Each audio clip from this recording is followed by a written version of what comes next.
I started studying in Siegen, where I come from, which was art for 2 years here. But I was also traveling at the same time, so it wasn't really serious studying. Then I went to Dortmund to study what was called visual communication, design and film. But we created a group outside of the school with about 10 people that wanted to study art rather than being so limited to design. I did that for 4 years and then got a grant from the Fulbright and went to New York to study there from 95 to 96. And that's how I got to go to New York.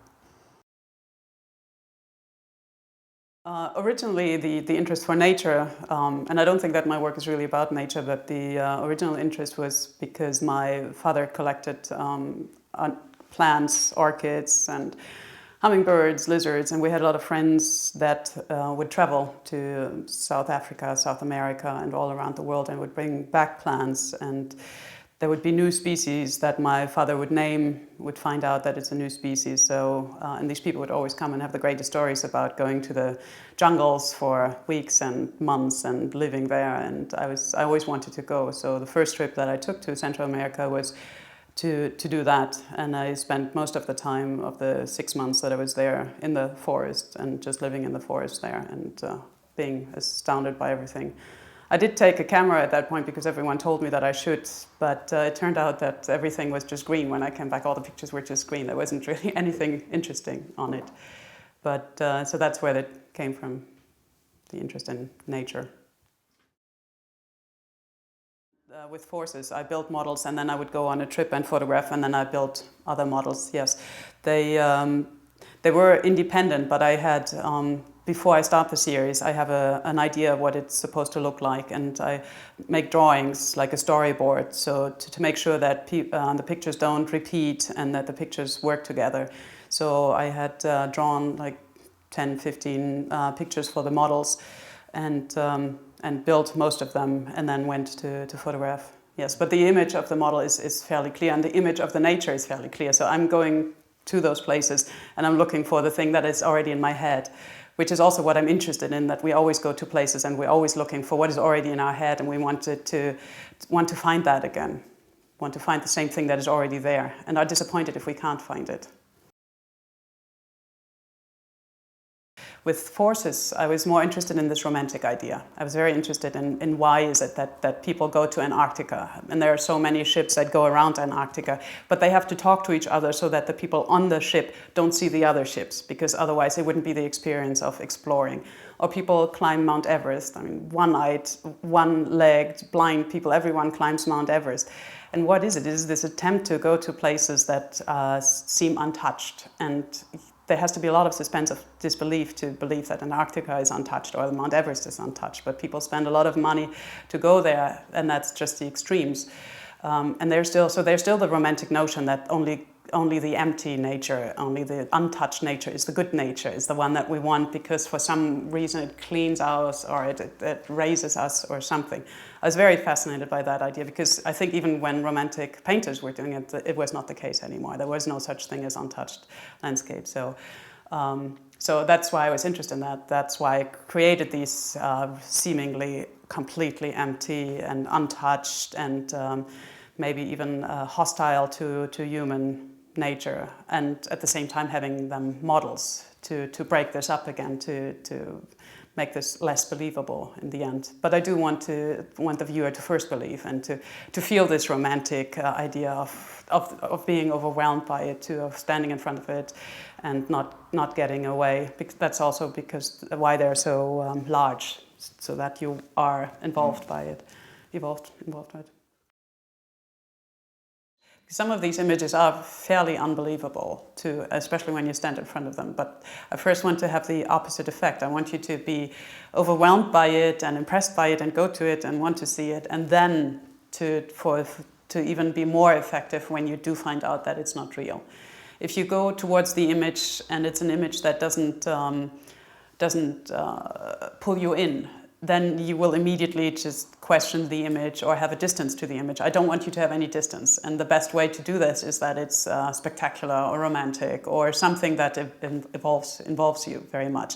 And then for you to come closer and then to slowly for the doubts to develop. So yeah, it is very important for me that the images have a certain aesthetic to them and that they are spectacular, but it's not to the point that that's the most important thing of the image, obviously not. It's just to achieve that. Achieve like a movie would achieve for you to watch it, and while you're watching the movie you believe that people can fly or that someone gets shot and stands up and walks away or something. You believe it because the movie makes you believe it. But then you create a distance and then you know that it's a movie. So that's what I want to achieve. I like about photography that it doesn't include the belief in reality. So I think that's one of the most interesting things about the medium of photography, that you can say something and you will be believed, which painting doesn't have and sculpture doesn't have, and most of the other media, maybe film, and I could see doing something with film for sure. But the photograph in itself allows me to have this one image that then forces you or makes you believe in it, and then can do hopefully what I wanted to do with you as a viewer. Whereas with paintings and everything else, the abstraction is immediately there. You always know that there is a person behind it, and it's not imminent that there has to be a reality that's connected with it. No, I don't really have painters that I use for a specific reference. The range of styles go from very abstract things like Pollock's lines, which I'm like very much. And was interested in when I was building the ice storm. I was thinking about those very abstract, seemingly chaotic lines that then form a composition again. So I use that for formal things, and other for just the landscape, the way they paint it. And so it's a wide range, can reach from Caspar David Friedrich to Pollock, so I couldn't really say that it's a specific style.